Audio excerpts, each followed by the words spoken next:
Les aventuriers de l'étrange. Louis Bénédy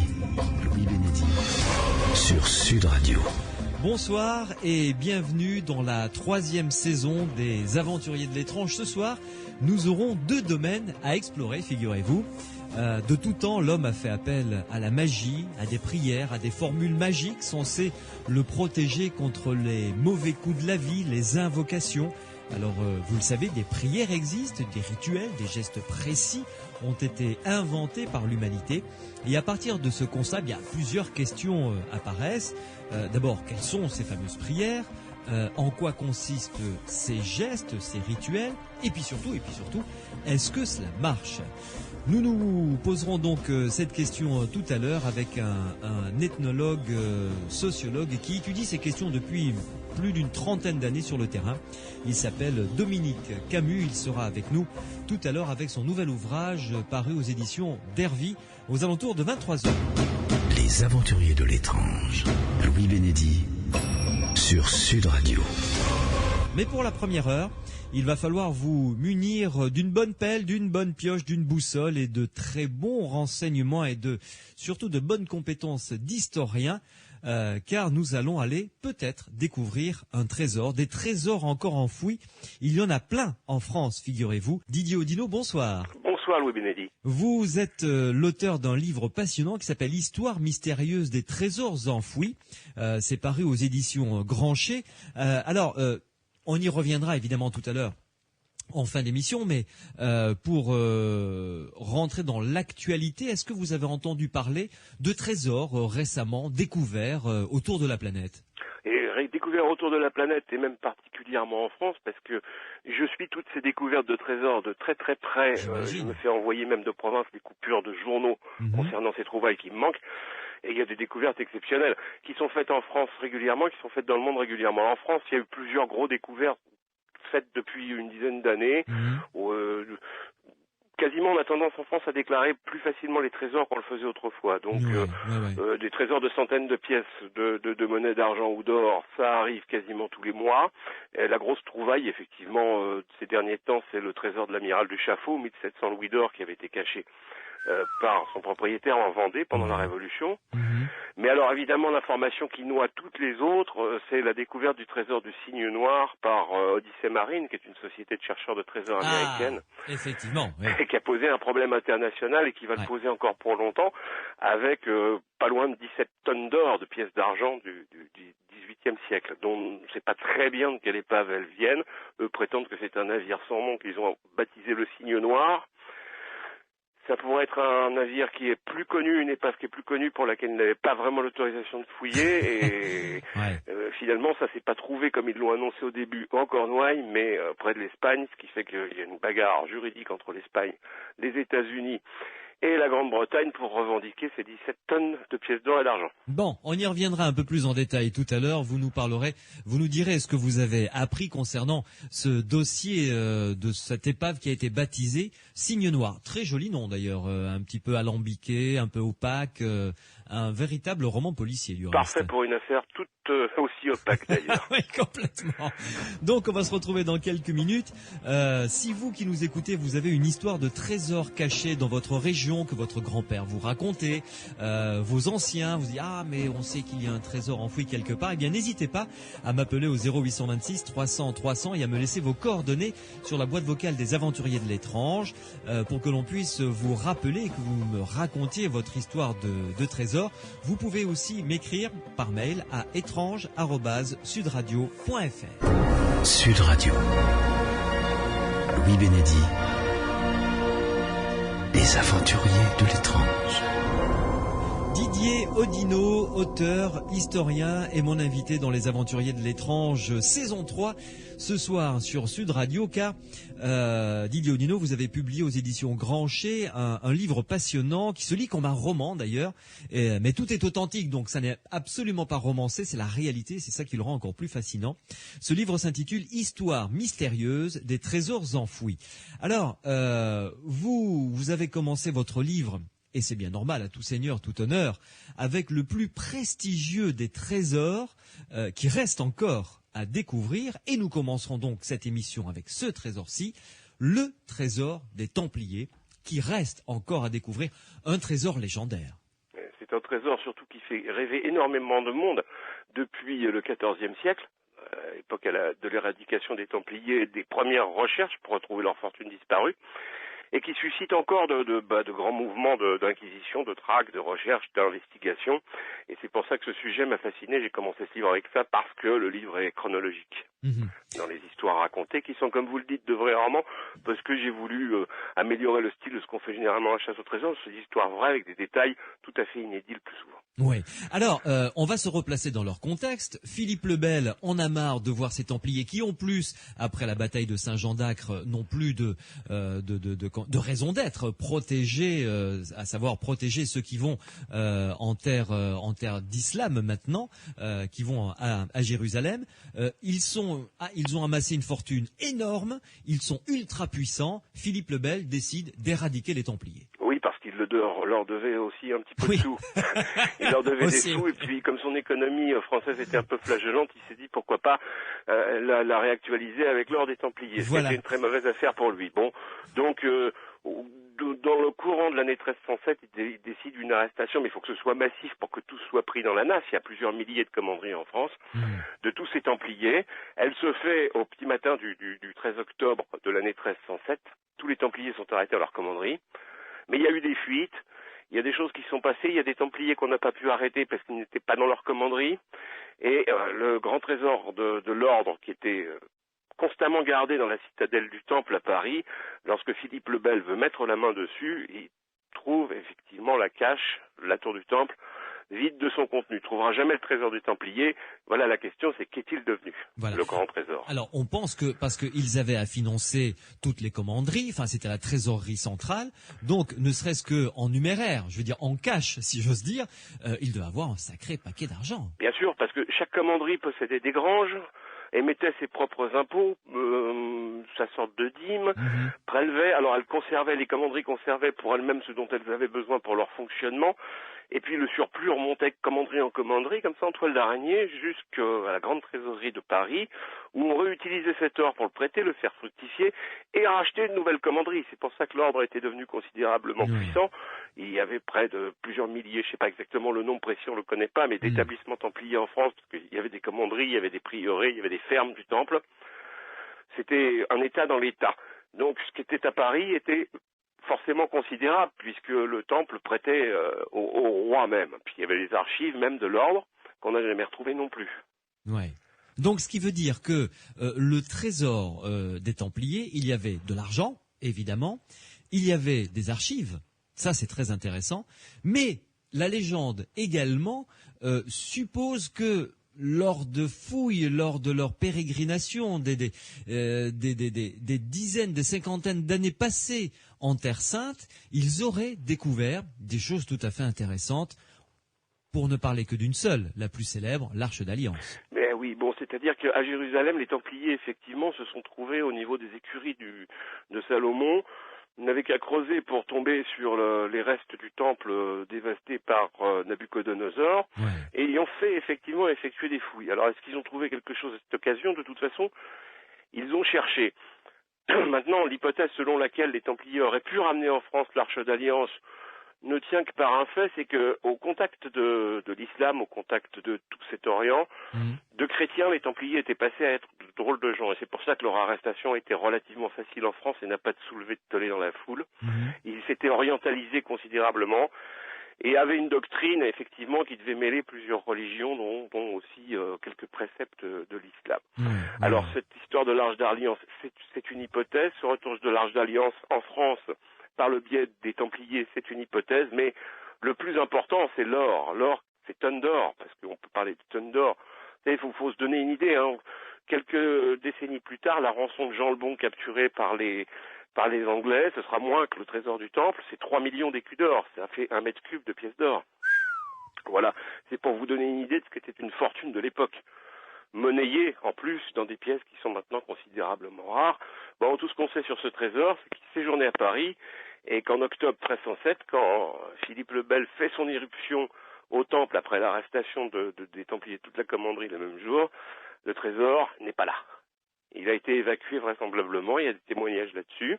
On sait qu'il quitte Paris, mais vers quelle destination, là est tout le mystère. Voilà. Alors c'est là où vous prenez votre loupe de Sherlock Holmes, votre habit d'historien et de détective en même temps, et vous essayez de remonter la piste. Et parmi plusieurs pistes, il y en a deux qui se dégagent. En fait, oui, il y en a deux. Il y a une piste qui va vers la Normandie, une piste qui va vers la Champagne.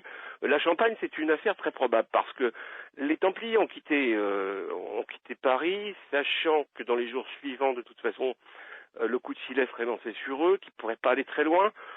Donc on peut d'ores et déjà éliminer une théorie qui les verrait partir vers l'Aragon, les Pyrénées, ce qui représente un chemin très très long, hein, sachant que l'opération policière se ferait d'un coup en France. Il y a une hypothèse vers la Normandie, elle est recevable, ce qui ferait une évacuation du trésor vers l'Angleterre, à condition qu'il ait pu quitter la France. Et puis il y a la théorie la plus intéressante qui nous emmène effectivement la fuite vers l'Est, vers la région de Reims, pour évacuer le trésor vraisemblablement dans le Luxembourg, où les Templiers n'étaient pas inquiétés. On les a pas inquiétés ailleurs qu'en France. Ah oui, non, en Espagne, au Portugal, etc., ils ont été... Oui, et puis même en Bretagne, où le duc de Bretagne se faisait un plaisir de ne pas obéir aux réquisitions du roi de France. Donc les Templiers les accueillis à bras ouverts. Ils ont pu aussi séjourner longtemps dans tout ce qui était les terres anglaises en France, en Aunis et Saintonge. Vous voyez, par exemple. Mais l'hypothèse de la fuite, vous voyez, c'est la fuite, le chemin le plus court pour fuir sans tomber sur les citadelles normandes, c'est exactement le même chemin que prendra Louis XVI quand il devra lui aussi fuir le plus vite possible. C'est l'Est et c'est la route de Reims. Alors très curieusement, on a au Luxembourg à Espérange arrive quelques jours après ce fatidique 13 octobre 1307, des Templiers qui sont supposés avoir participé à l'évacuation de Paris. On le sait par des témoignages. Ces Templiers, on a leur nom. Et on les voit arriver les mains vides. Donc, ce sont ceux qui partent de Paris avec une cargaison, avec de l'or, avec l'or du temple. On les voit arriver au Luxembourg les mains vides et sans chevaux. Ils sont obligés de se faire prêter des chevaux en arrivant. On est obligé de les monter. Donc, vraisemblablement, le trésor a disparu en route. Et si on regarde la route en question, on s'aperçoit que vers Reims, dans cette zone-là, vers Troyes, il y a la forêt d'Orient, qui était un domaine templier assez faramineux. Entièrement contrôlé par Annie de Commanderie, et qui était effectivement un épicentre tout à fait valable pour cacher une fortune aussi colossale que celle évacuée du Temple de Paris. La forêt de l'Orient. Hein. La forêt d'Orient. D'Orient, par au contraire la forêt d'Occident qui se trouve plus vers l'ouest. Alors ça nous mène tout près de Troyes, et puis ça me paraît être cette localisation, pas nécessairement dans la forêt d'Orient, mais autour de la forêt d'Orient, dans les souterrains de quelques commanderies ou de quelques établissements templiers, ça me paraît être la plus recevable de toutes pour imaginer ce qui est devenu le trésor du temple, abandonné quelque part entre Paris et le Luxembourg par les chevaliers qui en avaient la garde. Et il faut bien s'imaginer que ça devait être un convoi assez important, avec des chevaux transportant soit des sacs, soit des caisses remplies d'or. C'était des chariots bâchés, d'après les témoignages qu'on possède, qui ont quitté Paris. Il s'agissait de chariots bâchés. Tous les auteurs sont pas d'accord sur le nombre. Les archives restent imprécises sur le sujet, mais ce sont des chariots bâchés. Donc, il y avait une manutention importante. Il y avait peu de temps pour le faire, ce qui expliquerait que le trésor originellement prévu pour être évacué vers le Luxembourg n'ait jamais pu parvenir à destination, parce qu'imaginons que le 18 du mois, je crois que le trésor a été évacué le 15 ou le 16, le 18 du mois, les Templiers soient trouvés avec leur chargement quelque part à mi-chemin vers Troyes, il est tout à fait probable qu'ils s'en seront délestés à ce moment-là. D'accord. Et le trésor reste encore à découvrir, bien entendu. Ah, c'est celui qui fait peut-être rêver le plus l'humanité et puis les chercheurs de trésors français en général. Je connais pas de grands chercheurs qui soient pas penchés sur le sujet, qui n'aient pas sa petite idée. Alors des fois, vous avez des petites idées qui sont complètement folles. Hein. J'ai vu des hypothèses sur l'évacuation du trésor de l'or du Temple qui font rire, quoi. Mais récemment, j'ai un radiesthésiste il faut y croire ou pas y croire à la radiesthésie, mais moi j'ai obtenu de bons résultats avec des radiesthésistes en recherche de métaux qui sont tombés d'accord pour situer effectivement une cage. Je ne donnerai pas un endroit précis, il faudra lire mon bouquin, mais qui se trouve effectivement les alentours de Troyes. Et alors, l'hypothèse de Rennes-le-Château dans l'Aude, dans notre Grand Sud, vous n'y croyez pas plus que ça? Non, j'y crois pas plus que ça parce que mis à part ce que racontait le curé de Rennes-le-Château, qui a disposé pendant sa courte vie d'une fortune considérable pour le petit village qu'il dominait, a toujours laissé entendre qu'il avait trouvé un trésor. Mais en fait, il tripatouillait dans pas mal d'affaires. C'était quelqu'un qui savait faire argent de tout. Ah oui, c'était un et bon escroc. On sait qu'il a vendu des messes, qu'il vendait des messes. Vous savez, on dit il n'a pas pu dire toutes ses messes. Il a vendu des milliers de messes. Oui, les messes, on les dit collectivement. Hein. Vous pouvez, moi, il m'est arrivé de faire dire des messes, parce que je suis croyant. Et je sais que ma messe va être dite avec 10, 15, 20 autres messes. Donc, il les disait vraisemblablement. Mais par ce commerce de messes, il avait engrangé une fortune assez considérable parce qu'il faisait ça à grande échelle par carte postale avec accusé de réception et qu'il notait sa comptabilité sur des cahiers qu'on a conservés. Donc, si vous voulez, je vois pas pourquoi, s'il avait disposé d'un trésor inépuisable dans lequel il aurait eu besoin que d'aller piocher de temps en temps, il se serait donné un mal fou à organiser un tel commerce de messes pour pouvoir vivre. Nous sommes tout à fait d'accord. Donc, pour conclure sur le chapitre Templier, si on ne veut pas avoir en revanche les yeux plus gros que le ventre, on peut se rabattre vers des trésors templiers plus modestes, parce qu'il en existe encore beaucoup. Et oui, parce que dans cette affaire, il y a la paille qui cache la poutre. La paille, c'est le grand trésor des Templiers qui obnubile tout le monde, alors que chaque commanderie disposait de sa trésorerie. Alors ce ne sont pas ces trésors, on les a jamais retrouvés dans toutes les commanderies, en tout cas, après la chute des Templiers en question.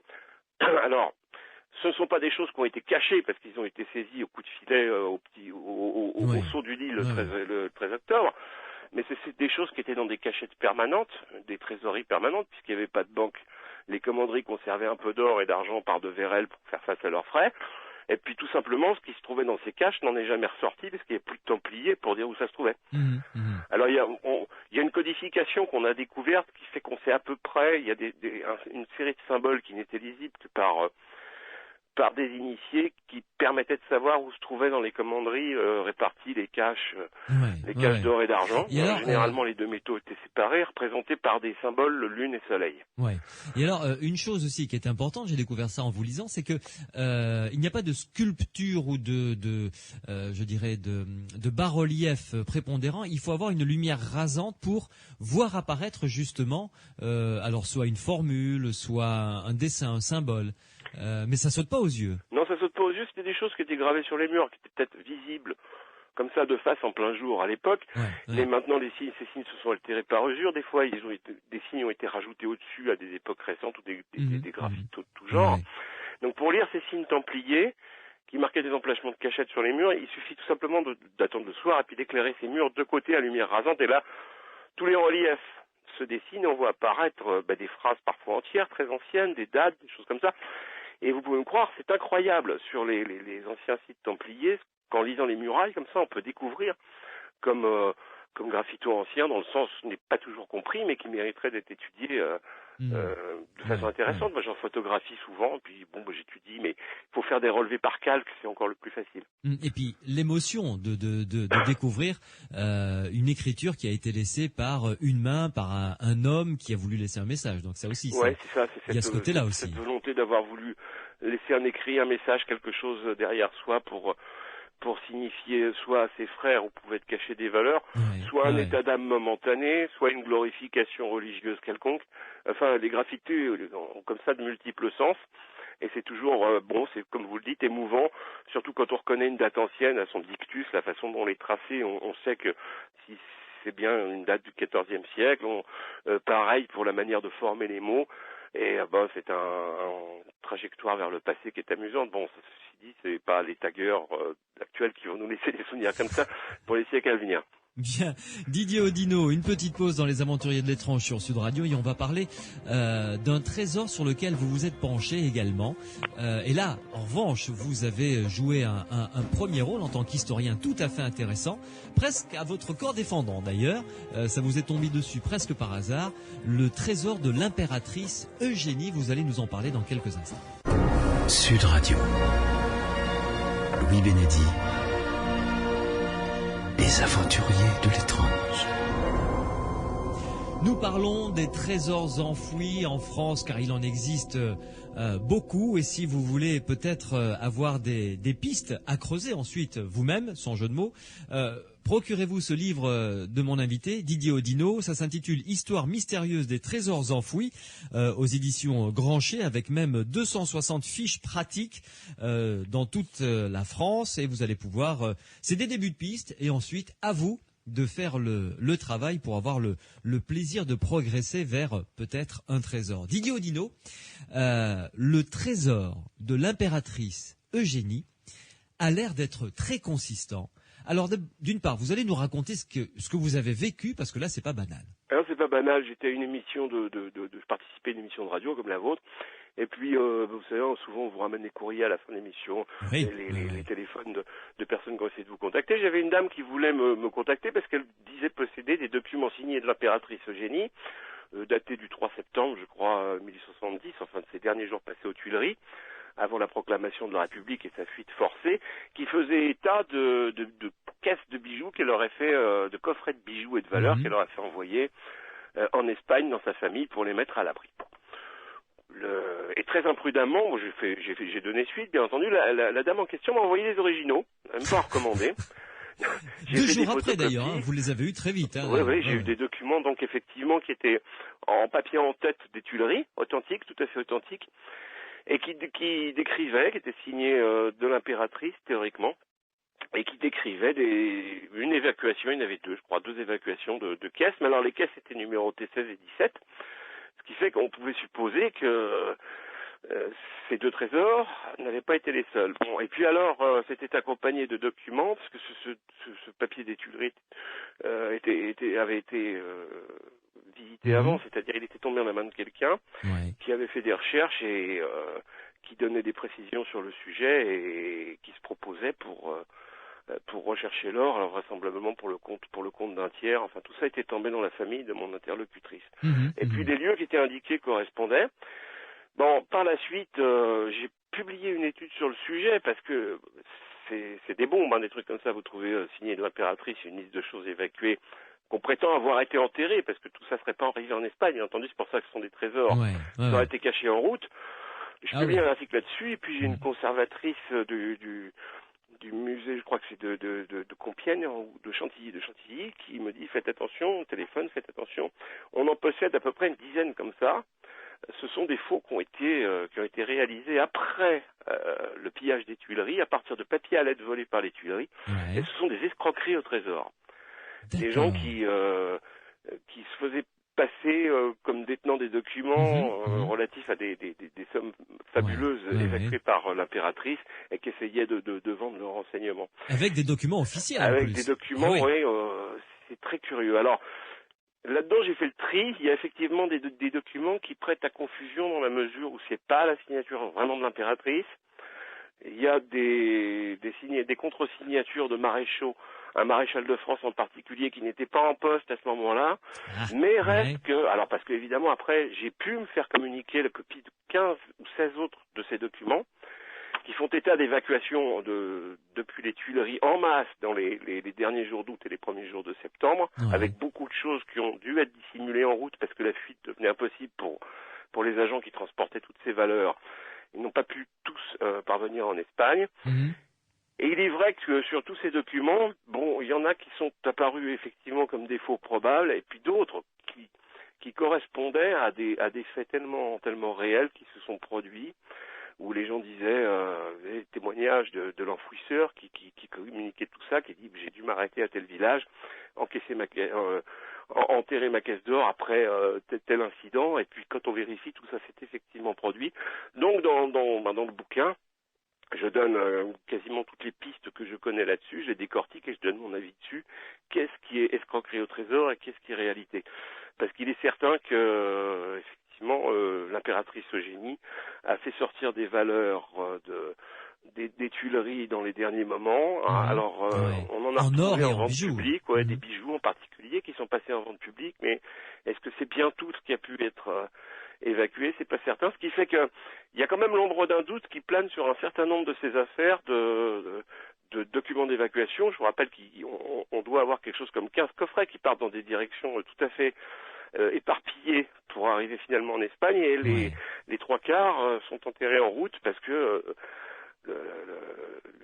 Les agents n'ont pas pu remplir leur mission, donc ouais. Alors bon, c'est vraiment une bombe qui m'est parue très très intéressante. J'ai décortiqué une ou deux de ces affaires. J'ai travaillé sur carte ensuite, parce que c'est quand on a des localisations, c'est ce qu'on a de mieux à faire. Et il est vrai que tant au niveau des événements historiques que des lieux décrits, c'est très probant. Ça a été écrit par des gens qui ont vraiment vu les endroits qu'ils décrivent, en disant là j'ai enterré tel coffret et là je cherche quelqu'un pour peut-être m'aider. Alors ce sont m'aider à le retrouver ou communiquer le secret de la fortune en question. Alors le problème, c'est que ça se rapproche beaucoup de la lettre de Jérusalem type. Les lettres de Jérusalem, ce sont des escroqueries au trésor qui ont été très fréquentes à partir de la Révolution. C'est énormément caché. Oui. On les dit de Jérusalem parce que quand l'escroquerie était découverte, on les conservait dans les services de la police rue de Jérusalem à Paris. Ah d'accord. Voilà. Et ce sont toujours des lettres où des gens prétendent avoir le secret de quelques fortunes ayant été valets d'un grand guillotiné de la Révolution ou d'un grand émigré, et puis proposent un petit peu de sous contre ce secret parce qu'ils arrivent au bout du rouleau, ils veulent le céder, dire l'endroit où ils ont caché le trésor de leur maître. D'accord. Simplement, bon, ça fait peu de sous, mais ça marchait dans les 3/4 des cas, et les lettres étaient envoyées par centaines. Alors évidemment, ça faisait une centaine de gogos, et si on met 10 sous au bout de 10 sous... Ah, c'est bien, oui. Et on appelait ça donc des lettres de Jérusalem. Lettres de Jérusalem, et ce sont des armes redoutables, et c'est pour ça que j'ai hésité à partir sur toutes les pistes concernant l'impératrice Eugénie, parce que... ce sont des documents qui sont tellement bien rédigés que quand vous tombez dessus dans des archives 200 ans après, ça fait toujours l'effet d'une bombe atomique et en plus dont l'effet est augmenté par la patine du temps. C'est-à-dire que vous dites ça peut être que vrai puisque ça date de la Révolution, etc. Mais à l'époque, ces lettres étaient monnaie courante. Cela dit, le système des lettres de Jérusalem a été pris sur des faits réels de gens qui ont participé à des enfouissements de trésors pendant toutes les révolutions et jusqu'à celle de 1870. Et qui ont essayé par la suite de monnayer leurs secrets. Alors il y a eu du vrai, il y a eu du faux. Le boulot du chercheur, c'est un petit peu de faire la part entre les deux. Justement, comment procédez-vous? Parce que là, vous ne pouvez pas aller sur le terrain, enquêter, discuter avec des témoins, recueillir des témoignages. Vous êtes obligé de déplacer, de lire, de décortiquer des sommes colossales, des masses colossales de papier. C'est un petit peu ça, mais vous allez avoir deux principes dans les lettres de Jérusalem qui vont permettre déjà dès le départ de vous faire une idée à savoir est-ce qu'il s'agit d'un vrai ou d'un faux trésor. D'abord, le signataire de la lettre, il met toujours un nom. Est-ce que ça a bien été le valet de tel ou tel personnage? En général, c'est des affaires qui touchent des grands noms de la Révolution ou des grands noms de l'Empire, parce qu'il faut que ça frappe les imaginations si c'est un faux, et puis il faut que, si c'est la réalité, effectivement, la personne est disposée d'une fortune importante. Donc, ce valet, si vous lisez des biographies de leur maître, vous trouvez ou vous ne trouvez pas leurs traces, ont-ils ou n'ont-ils pas existé. Puis le deuxième truc qui peut mettre la mouche, c'est la question des intermédiaires. Si l'individu donne directement son adresse et coordonnées pour vendre son secret, il est probable qu'il ne s'agisse pas d'un escroc. Si vous trouvez multiples intermédiaires, envoyez, faites passer votre courrier par un tel à telle adresse, et qu'il fera passer à un tel, c'est du mirage, et tout ça c'est du brouillard, et c'est fait effectivement pour masquer une escroquerie. Donc cette affaire du signataire est capitale pour dénouer le vrai du faux dans toutes ces histoires de lettres de Jérusalem. Il n'en reste pas moins que des pièces d'or et des bijoux du trésor de l'impératrice d'Eugénie restent encore à découvrir. Tout à fait, et je donne les pistes les plus tangibles dans mon livre, c'est-à-dire celles qui correspondent effectivement à des personnages ayant existé dans l'entourage de l'impératrice Eugénie, qui font référence à des événements et à des lieux faciles à retrouver, et puis référence à des événements qui sont réellement produits, qui les ont empêchés d'emmener jusqu'en Espagne tout ce qu'ils avaient à disposition. Alors dites-moi, pour faire une généralité concernant votre ouvrage paru aux éditions Grancher, je le rappelle, vous avez procédé à chaque fois de la même manière, situation du contexte historique, l'histoire en elle-même qui a fait que la personne a égaré, perdu, a été obligée, pour des raisons multiples, à enterrer ou à cacher son trésor, et ensuite vous donner toutes les pistes nécessaires pour, je dirais presque aller jusqu'au bout finalement. Oui, j'ai voulu présenter quasiment toutes ces quêtes. Il y en a plusieurs par chapitre, parfois. Je fais une cinquantaine, soixantaine d'affaires de trésors, comme des enquêtes policières. C'est-à-dire, je pars d'une histoire, déjà j'essaie de démontrer qu'elle est vraie, parce que si je l'ai choisie pour être publiée dans ce livre, c'est qu'il y a quelque chose de vrai dedans. Et ensuite j'enquête sur carte dans les livres et je donne des éléments qui permettent d'aller plus loin que je ne l'ai été moi au début quand j'ai découvert l'affaire. Ouais. Et en donnant des lieux précis, par exemple, là, en ce qui concerne l'impératrice Eugénie, je veux dire, on n'est pas à 50 mètres près, mais la localisation est extrêmement précise. Ah oui, donc dans ces cas-là, les enfouissements ont lieu dans des bois, on sait près de quelle commune, donc moi j'ai jeté un coup d'œil sur les cartes, j'ai repéré les lieux, ils n'ont pas beaucoup changé depuis 1870. Oui, tout à fait. Donc j'arrive à voir, c'est presque à la 50aine de mètres près, des murs de cimetières, des cimetières qui existent toujours, où on a retrouvé effectivement aussi de ces caches. Donc vous voyez que c'était pas une histoire inventée, toutes ces trésors évacués de l'impératrice. Enfin, je m'efforce de donner le plus de renseignements. Mais quand on a l'habitude, une enquête à partir d'une histoire donnée, quand on dispose de la bibliothèque d'information, qui est toujours la même, c'est des dictionnaires de noms de lieux-dits, la cartographie de la France entière au 25 millième, et puis un branchement Internet de temps en temps pour rechercher quelque chose de plus précis. Et là, en 2-3 heures, vous arrivez, à partir d'une histoire que vous venez de découvrir, à localiser des emplacements et des hypothèses très très précis, même à partir d'informations très parcellaires, oui. Ouais. Ouais. Didier Audineau, une pause et ensuite on va aller faire un petit tour comme ça en France à la découverte, à la recherche, parce qu'à la découverte ce serait vachement bien, mais à la recherche au moins de quelques trésors du Premier Empire, Napoléon Bonaparte, bien entendu, après avoir parlé de l'impératrice Eugénie, mais là c'était beaucoup plus tard. Sud Radio. Louis Bénédy. Les aventuriers de l'étrange.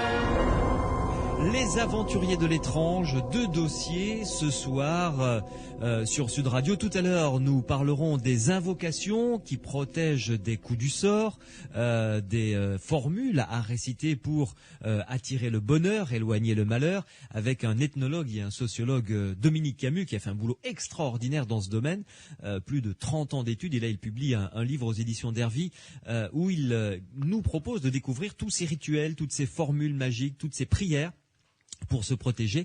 Didier Audineau, d'ailleurs, tiens, est-ce que vous avez une prière, un saint auquel vous vous référez en tant que historien ou chercheur de trésors? Bon, moi je crois pas trop en l'intercession divine ou l'intercession des saints en matière de trésors, mais disons que dans la famille des chercheurs, on a Saint Antoine de Padoue, qui est le patron de ceux qui recherchent des objets perdus. Oui. Il paraît qu'il est très très efficace. Bon, moi j'ai pas vérifié ses talents personnellement, mais je le prie pas à chaque fois quand je fais une enquête. Bon. J'allais dire vous êtes un mécréant. Non, puisque vous êtes croyant. Non, je suis croyant, mais bon, l'intercession divine de Saint-Antoine de Padoue n'est pas toujours nécessaire pour faire des études cartographiques. Du moins, vous vous en passez, quoi. Ouais. Alors, Didier Audineau, avec vous, on découvre des histoires merveilleuses, fantastiques de trésors enfouis en France. Votre livre s'intitule « Histoire mystérieuse des trésors enfouis » aux éditions Grancher, avec, je le rappelle, 260 fiches pratiques pour aller à la recherche de ces trésors. J'en ai choisi une. J'ai choisi une affaire. C'est pas proprement parler un trésor au sens où on l'entend couramment, c'est-à-dire des monnaies d'or, d'argent, des pierres précieuses ou des bijoux. Non, ce sont plutôt des statues. Ça se passe dans notre sud-ouest, à côté de Auch, dans le Gers précisément, où la bêtise d'un curé a précipité dans une fosse des chefs-d'œuvre. Ah oui, ça c'est une affaire qui est une des plus déplorables que j'ai eu l'occasion de rencontrer, puis elle suscite encore bien des interrogations près d'un petit village du Gers qui s'appelle Montaut-les-Créneaux.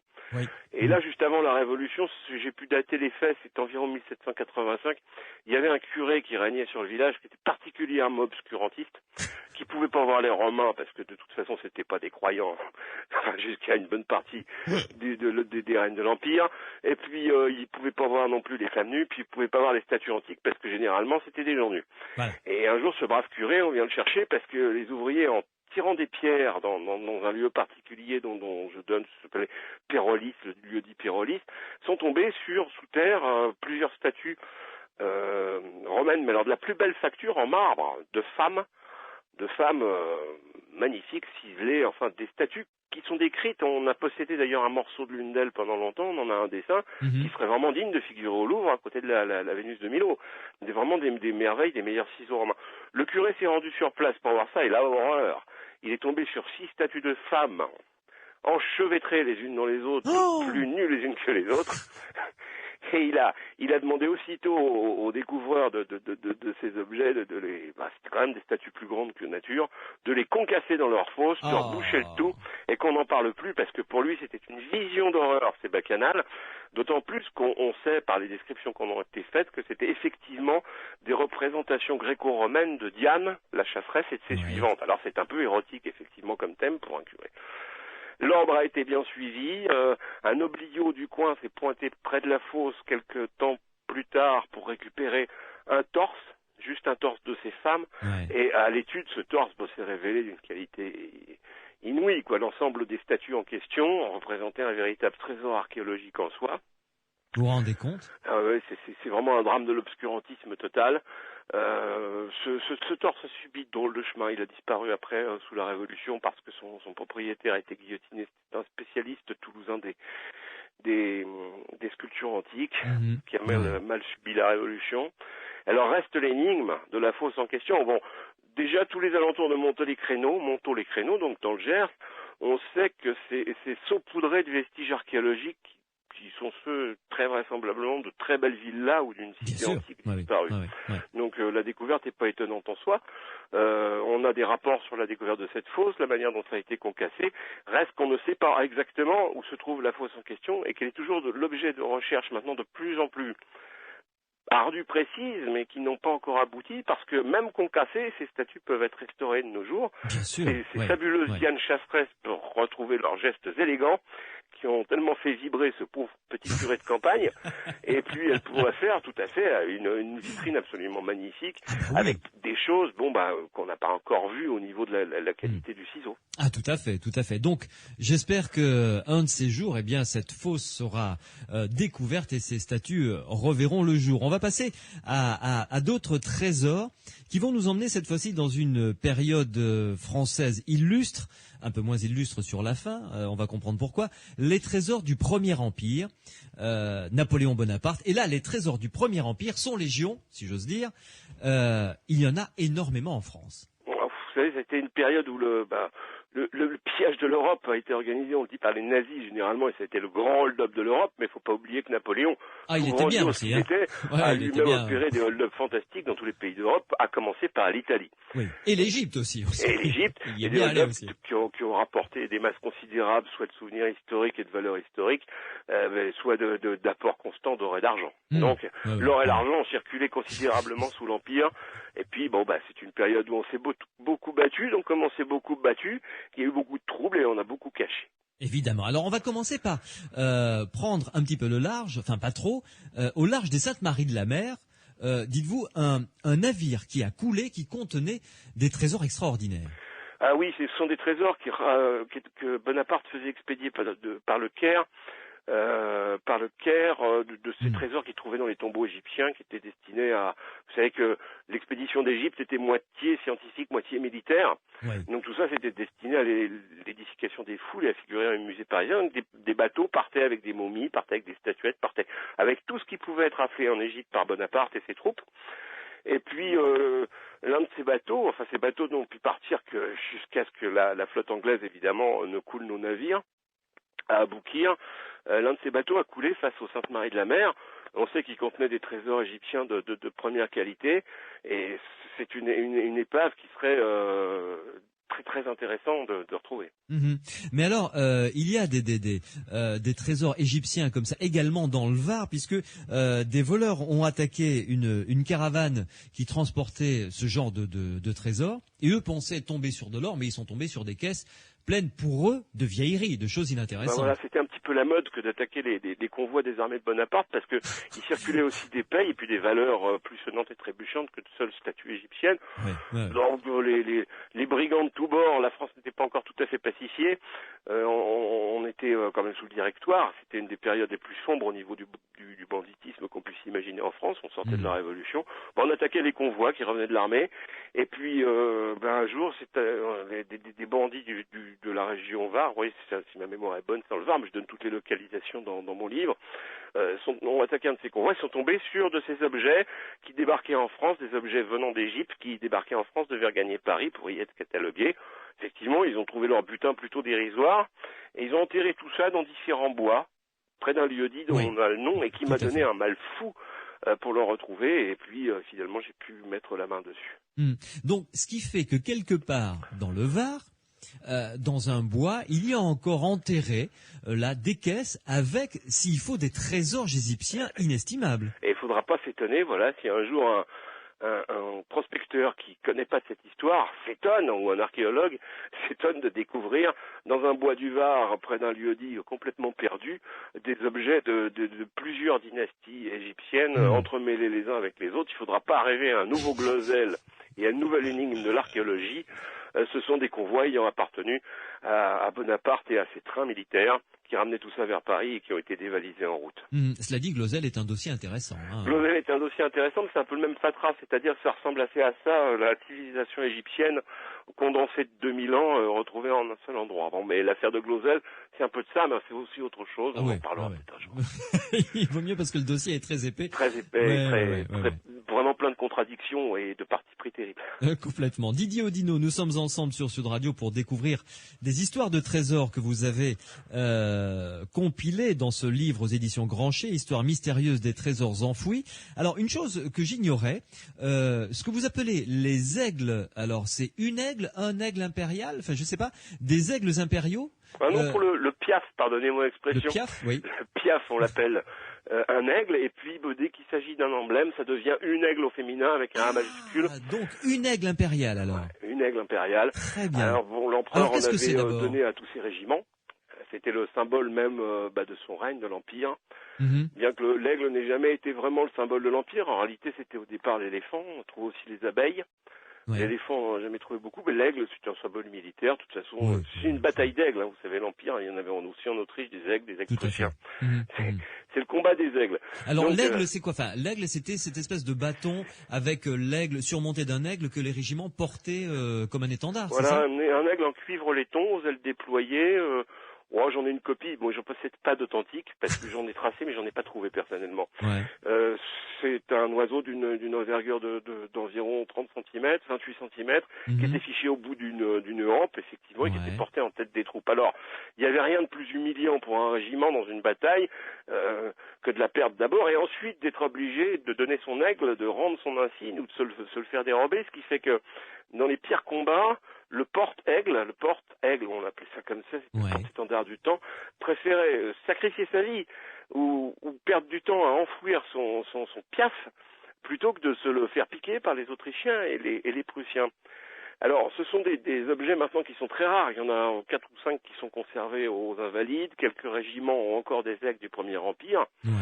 Il y a des aigles du Second Empire qui ressemblent beaucoup, mais les aigles du Premier Empire sont tellement rares que ce sont des choses de très très grande valeur. Ils sont vendus il y a quelques années, moi j'ai pas l'idée en euros, mais je vais vous dire en francs, je crois que c'était vendu autour de 2 millions de francs. Ah, quand même. Oui, une aigle du Premier Empire, c'est rare. Alors, les aigles romaines, parce qu'il y a plusieurs époques dans l'histoire du monde où l'aigle a été comme ça magnifié. C'est les principales pour l'Europe, c'est l'Italie au temps de César, Rome au temps de César. Bien sûr. Et le Premier Empire, les aigles du Second Empire qui étaient toujours aussi en tête des régiments, et puis plus sinistres, les aigles nazis. Bien entendu. Alors les plus rares sont ceux de César, mais ceux de l'Empire du Premier Empire, du Premier Empire sont pas faciles à trouver non plus, pour une simple raison, c'est que ce bougre de Napoléon s'est plus souvent battu hors de nos frontières et chez nos voisins que chez nous.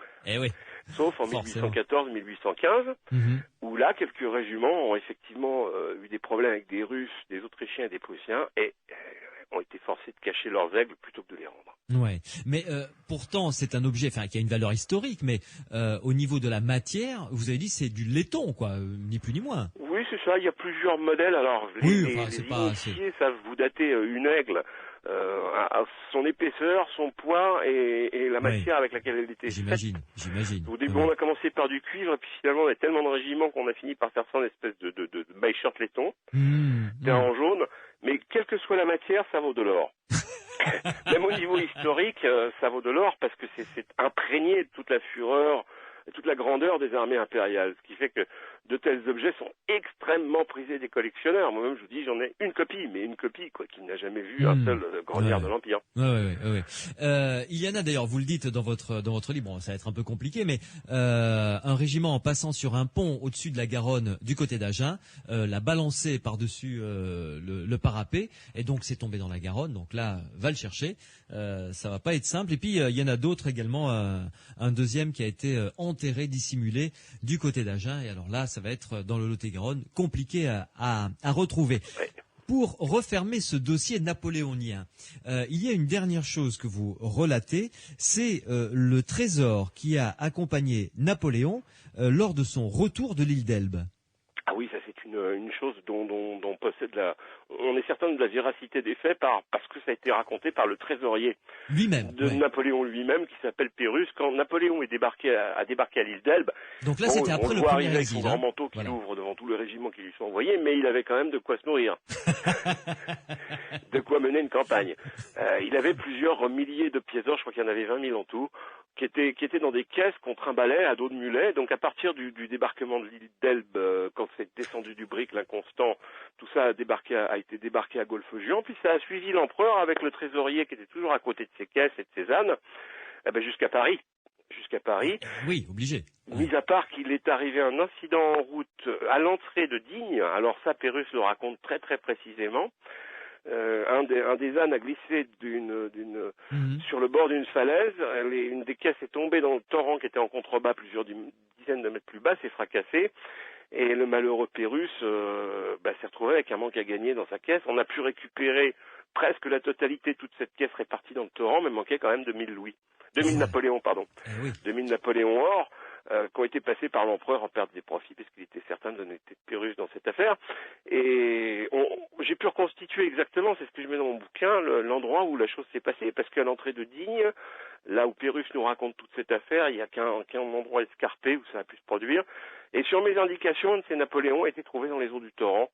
C'était un Napoléon frappé de l'année 1812. Je suis sûr qu'il y en a d'autres. Moi-même, j'ai pas été sur place pour le vérifier, mais on doit en trouver encore au milieu des galets, parce que 2000 ont été perdus comme ça et ont suivi les eaux du torrent, les graviers du torrent. Ouais. Vous vous rendez compte l'émotion que ça doit être pour un chercheur, même s'il trouve quelque chose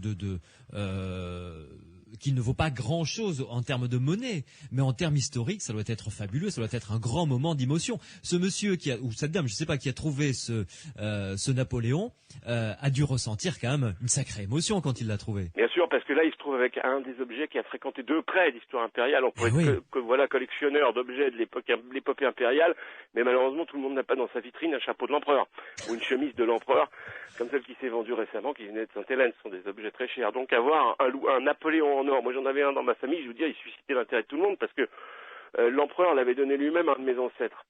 Il l'avait glissé dans la main. Donc le fait qu'il ait touché les doigts de l'empereur pour passer dans la main de mon ancêtre, c'était une habitude chez lui. Il prenait des soldats en stop quasiment avec son carrosse après les batailles, et il leur faisait faire quelques kilomètres et leur glissait toujours un Napoléon en or. C'était pour marquer sa popularité, la faire passer dans les armées. Bon, c'est arrivé à un de mes aïeux. Je vous dis pas, ce Louis d'or, il était vénéré. Ce Napoléon en or, il était vénéré à la maison. Et cette dame, ça a dû être le même cas. Et c'est tellement passionnel que figurez-vous que Pyrrhus, le trésorier qui raconte cette histoire, a écrit ses mémoires, mais elles n'ont jamais été publiées. Et elles étaient, je crois, conservées à la bibliothèque. Il me semble que c'est de Carcassonne. Je suis pas certain que c'est Carcassonne, c'était dans le coin.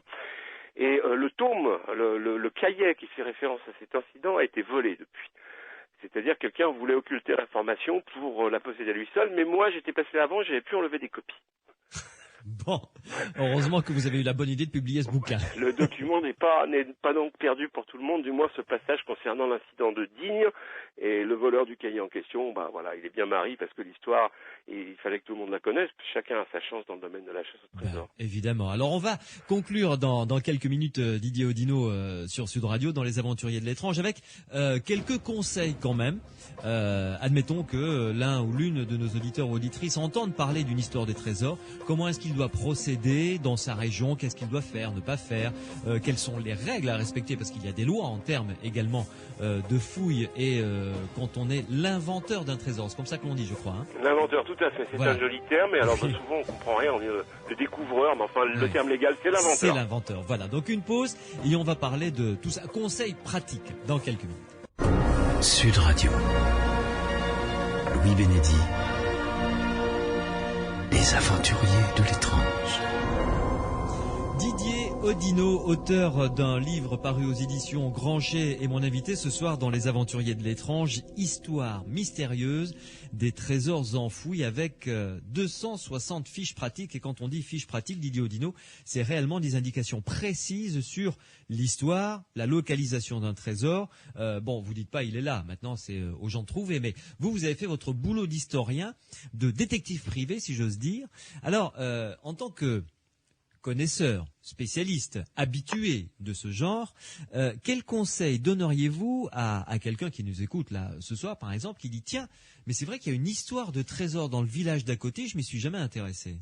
Ben voilà, principalement le conseil que je donnerais à tous les candidats à la chasse au trésor, c'est de pas éparpiller leurs efforts. J'ai commencé moi par éparpiller mes efforts dans le domaine.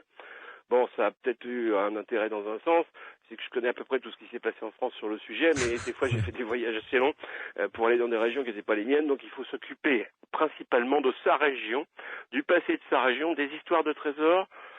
Dites-vous bien, cher Louis Bénédy, qu'il y en a dans tous les villages de France. Un avare qui aura caché quelque chose qui aura disparu pendant la Révolution, une niche vide dans une église qui signifie qu'une statue n'est plus là, et sans doute depuis la Révolution, les guerres de religion. Tout ça sont des choses qui se révèlent aux yeux qui savent regarder. Il n'y a pas un village qui est épargné par le sujet. Donc, tant qu'à travailler un fond, autant travailler le fond qu'on a de plus disponible. Alors, chercher les renseignements dans son propre coin, son propre pays, pour pas aller trop loin, pour l'investissement. Eh bien, ça veut dire travailler sur la bibliothèque municipale. C'est incroyable ce qu'on peut trouver comme renseignements dans les livres d'histoire locale qui ont un rayonnage particulier dans toutes les bibliothèques municipales. Et alors, ce sont des mines d'or qu'on trouve là-dedans, parce que le livre d'histoire locale, ce sont des renseignements souvent inédits. Parler aux anciens, c'est très important. Ce sont des gens qui, si eux-mêmes tiennent les souvenirs d'autres anciens qui avaient le même âge qu'eux, eh bien, vous font des raccourcis de 5 générations dans le temps pour vous donner des histoires qui sont perdues avec eux et qu'il ne faut pas laisser perdre.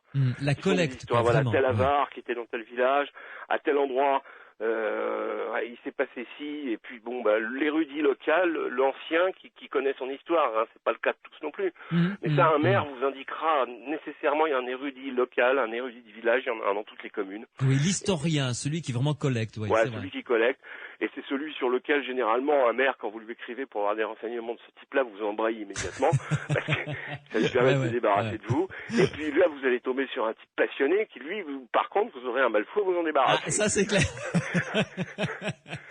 Voilà, donc procéder comme ça, ne pas hésiter à acheter un coup d'œil, ou avoir les cartes de la région concernée. Ça va pas être très loin en investissement. Si vous avez 6 cartes au 25 millième pour faire le tour de votre canton ou de votre arrondissement, c'est parfait, ça vous suffit bien. Et là, vous allez pouvoir vérifier un petit peu tout ce que les anciens racontent, et puis ce que les chasseurs racontent aussi, parce que les chasseurs et les pêcheurs, ce sont des gens qui ont le temps d'observer la nature. Et ils ont souvent vu dans les bois des choses anormales, des vestiges, des traces de vestiges, ou découvert des choses près de rivières qui vont être intéressantes pour le chercheur de trésors.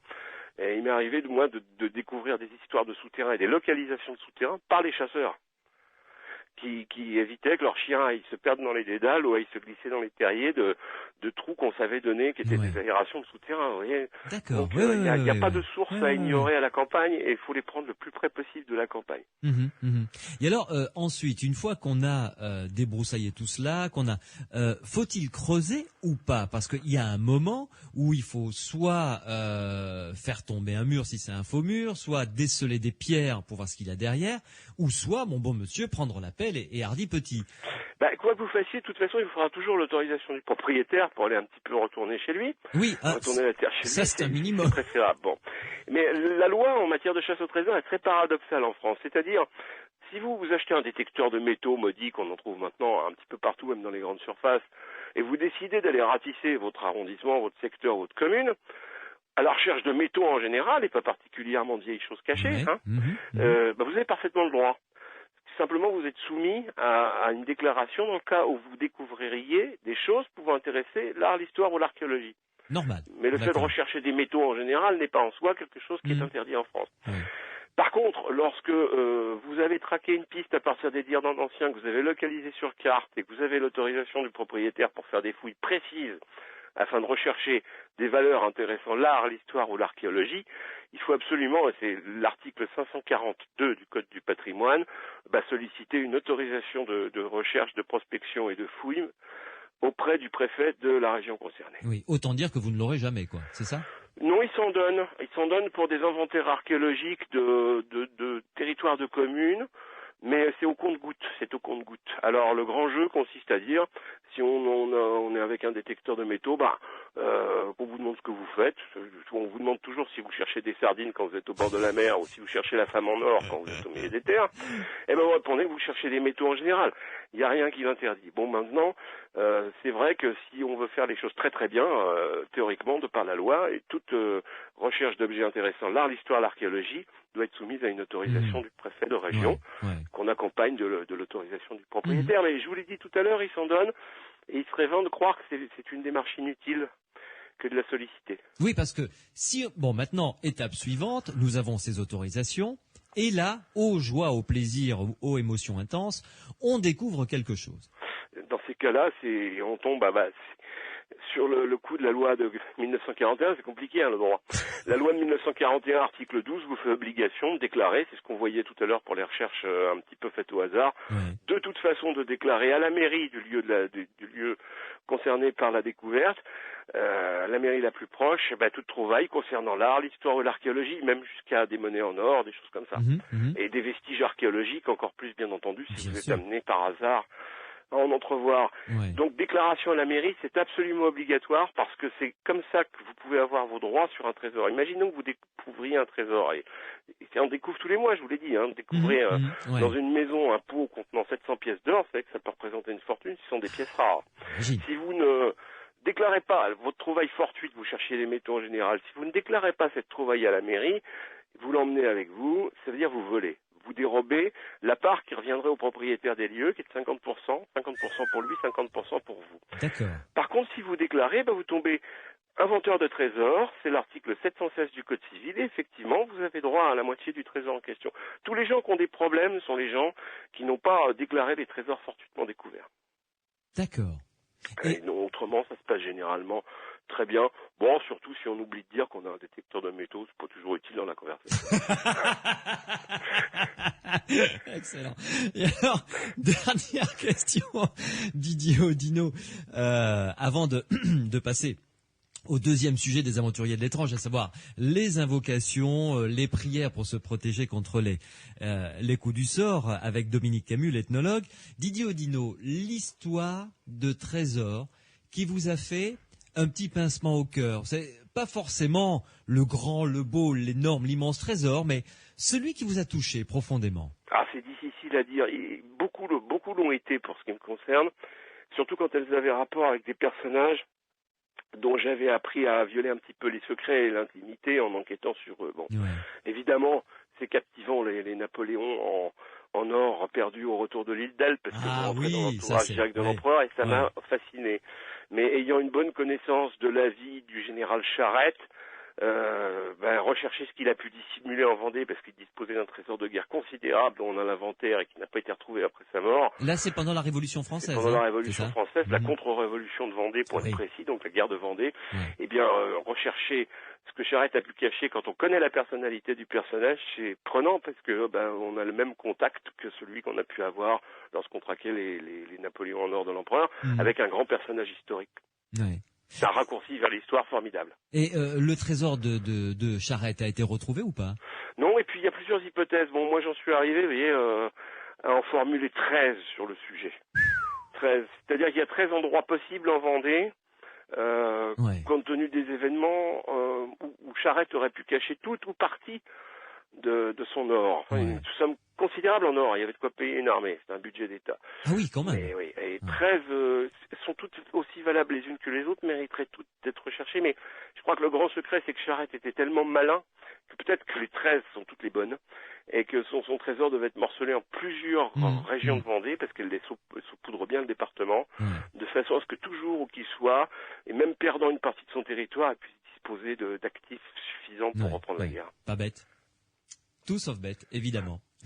Didier Audineau, merci beaucoup de m'avoir accompagné, de nous avoir accompagnés. Je rappelle le titre de votre livre, Histoire mystérieuse des trésors enfouis. C'est aux éditions Grancher. Dans quelques minutes, place à l'ethnologue et sociologue Dominique Camus pour découvrir avec lui les invocations, les prières, les gestes qui vont vous protéger des coups du sort. Une dernière question, Didier Audineau, avant de prendre congé de vous. Un projet actuellement concernant le livre, la publication? Je vais arrêter de publier un peu sur les trésors parce que je me suis aperçu que je disposais en cachette, que j'ai pas publié, de tellement de dossiers qu'il serait peut-être temps que je les exploite. Donc j'écris en ce moment plutôt sur l'histoire. Les trésors, j'y reviendrai, mais avec de nouveaux thèmes, de nouvelles recherches, de nouvelles investigations. Pour l'instant, j'ai pas matière à faire un volume. Je tiens à ce qu'un bouquin soit suffisamment cohérent pour qu'il donne envie aux gens de chercher. Donc c'est pas pour rebâcher des choses anciennes. Peut-être dans 2-3 ans, je republierai quelque chose sur le sujet avec des pistes totalement inédites. Bon, au plaisir de vous lire dans quelques domaines que ce soit en tout cas. Merci beaucoup Didier Audineau, à bientôt. À bientôt. Sud Radio, les aventuriers de l'étrange. La suite dans un instant.